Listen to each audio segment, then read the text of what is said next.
Evet, merhabalar. Bugün eski kot pantolon kumaşından bir telefon kılıfı dikeceğiz.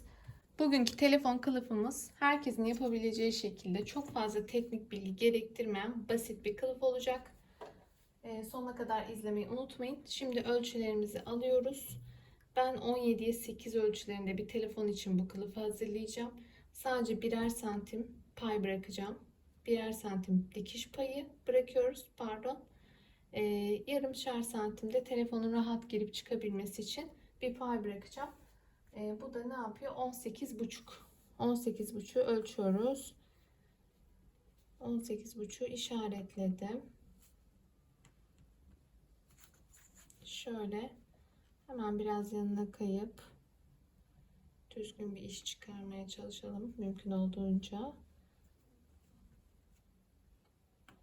Ama bu kanalda çok mükemmel şeyler bulamayabilirsiniz. Yani ben de acemiyim aslında. Yavaş yavaş yaparken beraber öğreniyoruz. Burası da 8'de 9,5 yapacağım. 9,5.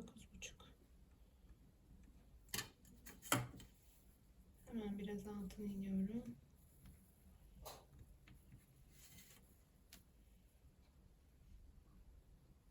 Şimdi zaten paça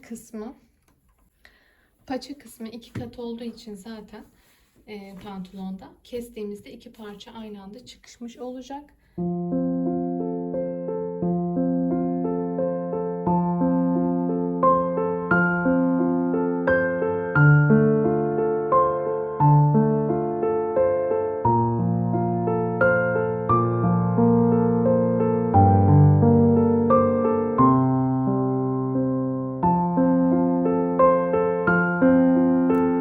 Ben bunu kapaklı yapacağım için arka kısmına da kapak için şu kısma da birazcık pay bırakacağım. Bu da yaklaşık olarak 10 santim olsa yeterli olur mu? Sanırım olabilir. Ya da 8 santim yapalım. 8 santimlik bir kapak için fazladan kesim yapacağız.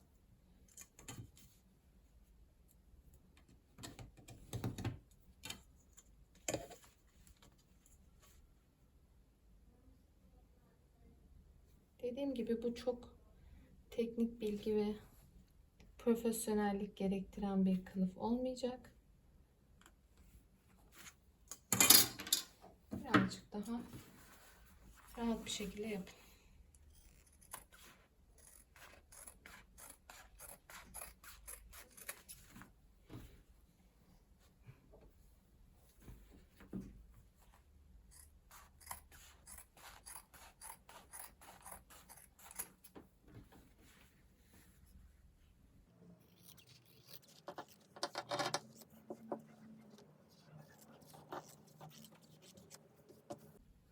Şunun bir katını keseceğiz.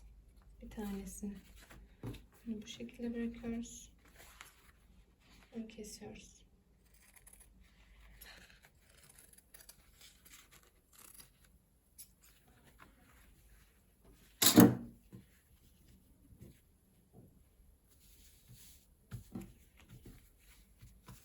Güzel bir şey olacak. Şimdi bunu da atmayacağız. Bunu bu kapağı tekrardan dikeceğim. Daha kalın bir kapak olması için. Şimdi dikişe geçiyoruz.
şekilde etrafını diktim.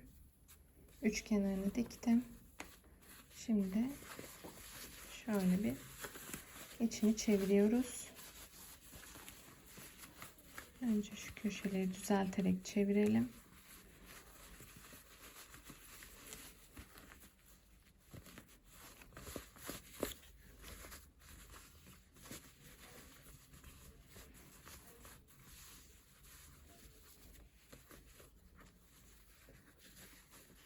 Şu kısımlarına da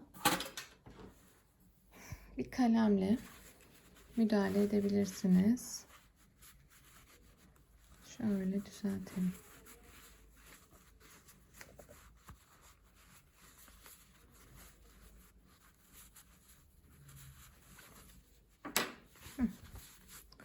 Evet. Şimdi şu kısım kapak kısmıydı. Biliyorsunuz. Buraya bir tane cırt cırt takacağım. Başka hiçbir işlem yapmayacağım. Şuraları hatta birazcık sökeceğim ve salaş bir kot efekti vermeye çalışacağım. Burayı birazcık sökelim. Sökebildiğiniz kadar sökün. Şöyle zaten kendi kendine sökülecek. Bazıları sökmeye çalışalım.